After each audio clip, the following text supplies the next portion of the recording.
ভয় লাগে, ভয় কেতিয়াও লাগে নিজৰ কেৰিয়াৰটোক লৈ। যেতিয়া তোমাৰ লগৰ সকলোখিনি আগুৱাই গৈ থাকে, তেওঁলোকৰ এটা ষ্টেবল ইনকাম, এটা ষ্টেবল পজিশ্যন পাই যায়, কিন্তু তুমি এজেগাত ৰখি যোৱা নিচিনা হয়। তেওঁলোক আগুৱাই গৈ থাকে, তুমি য'ত নেকি ৰখি আছা নিচিনা হয়, তেতিয়া ভয় লাগে। সেইটো দেখি তেনেকুৱা সময়ত তুমি এটাই কাম কৰিব লাগে, গৈ থাকিব লাগে। কাৰণ সকলোৰে ছাকচেছটো এটা সময়তে আহি নাপায়হি। তেওঁলোকৰ সোনকালে পালে ছাকচেছটো, তুমি অকণমান লাহে ধীৰে পাবা, কিন্তু তাৰ কাৰণে তুমি কাম কৰিবই লাগিব। আৰু যোনখিনি তোমাৰ লগৰে পাইছে সেইখিনি জানিবা, যিখিনি চিনাকিয়ে পাইছে সেইটো জানিবা। তেওঁলোকে তুমি নেদেখাকে কিমান কষ্ট কৰিছে সেইটো তুমিও ভাবিব নোৱাৰা, আৰু তুমি এতিয়ালৈকে কৰা নাই কাৰণে তুমি সেই ছাকচেছটো পোৱা নাই। আকৌ তেওঁৰ কাৰণে যিমানটো কষ্ট লাগে তোমাৰ কাৰণে তাৰ বেছিও লাগিব পাৰে। সেইটো কথা সদায় মনত ৰাখিবা যে তেওঁৰ কাৰণে যিটো শুদ্ধ তোমাৰ কাৰণে সেইটো নহ'বও পাৰে, তেওঁৰ কাৰণে যিটো ভুল হয় তোমাৰ কাৰণে ভুল নহ'বও পাৰে। সেইটো দেখি তুমি চেষ্টা কৰি গৈ থাকা, আগুৱাই গৈ থাকা আৰু কৰি গৈ থাকা, আৰু ভুল হলে শুধৰোৱা, কিন্তু কৰি যোৱা। এটা বস্তু মনত ৰাখিবা, বাগৰি যোৱা, চুঁচৰি যোৱা, খোজকাঢ়ি যোৱা, দৌৰি যোৱা, কিন্তু যোৱা।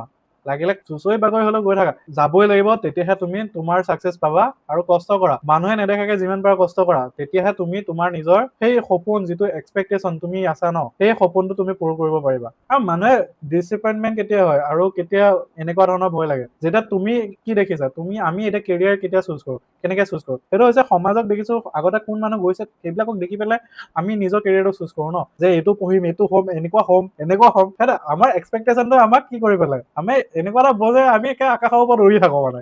সেইখন সময়ত আমাক কোনে পায়? সেইটোৱে, আমি যেতিয়া আকাশৰ ওপৰত উৰি থকা সময়ত তাৰপিছত যেতিয়া ৰিয়েলিটিটো দেখো, সেইটো সময়তে আমি ডিসএপইণ্টমেণ্ট হওঁ, আৰু সেইখন সময়তে মানে আগুৱাবলৈ যাবলৈ ভয় লগা নিচিনা হয়। কিন্তু সেইটো ভয় কেতিয়াও নাখাবা, কাৰণ অকল ষ্টেবল ইনকামে অকলো নহয়, তুমি যদি ভাল পোৱা কাম এটা যদি তুমি চুজ কৰিব পাৰা তেতিয়া বহুত ভাল কথা। কিন্তু এটা কথা, ক্ৰেডিবিলিটি ৰাখিবা, নিজৰ কথা ৰাখিবা, আগুৱাই যাবা আৰু আগুৱাই যোৱা, আৰু ছাকচেছ পাবাই পাবা। কাৰণ তুমি যদি আগুৱাই যোৱা, তোমাক ৰখাবলৈ কোনো নাই। তুমি আগুৱাই যাব পাৰিবা, আৰু আগত যোৱা নাই যদিও কি হ'ল, তুমিতো গৈছা, তুমি নতুন এটা ৰাস্তা বনোৱা, বেলেগক দেখুৱা যে এইটো কেৰিয়াৰ এনেকে ভাল। এতিয়া অলপ দিনৰ আগলৈকে ডিজিটেল ক্ৰিয়েটৰ হওক, এক্টিং হওক, মানে এক্টিংটোতো আছিলে, কিন্তু অকল যে এটা স্ক্ৰীনৰ আগত বহি পেলাই যে বহুতে যে এনেকে কৈ থাকিব, এতিয়া ইউটিউবৰ হওক, এতিয়া মই যিবিলাক কৈ আছো, মই সেইটো তেনেকুৱা কেৰিয়াৰ আছিলে জানো এটা সময়ত? নাছিলে। সেইটো আননোন আছিলে। যোনখিনি ট্ৰাই কৰিলে সিহঁত ছাকচেছ হ'ল কাৰণে এতিয়া আমিও ট্ৰাই কৰি আছো, মই ট্ৰাই কৰি আছো। ঠিক এইটো নহ'ব পাৰে, মই সেইটো দেখে অকল এটা পথতে গৈ থকা নাই, মই মাল্টিপল পথ চাই আছো। ঠিক কোনোবা এটাতো ছাকচেছ হ'ম, যদি নহ'লো নাই, ইয়াতকে আৰু কি বেয়া দিন আহিব আছে, আহিলে ধৰিবা, কিনো হ'ব।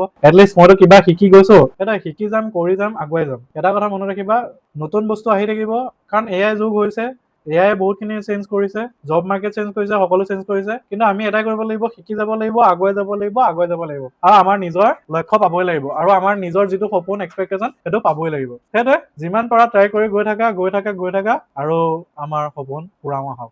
এটা বেষ্ট অফ লাক সকলোলে। Subscribe to the channel, like the video, comment the video, and give me your valuable support. Thank you.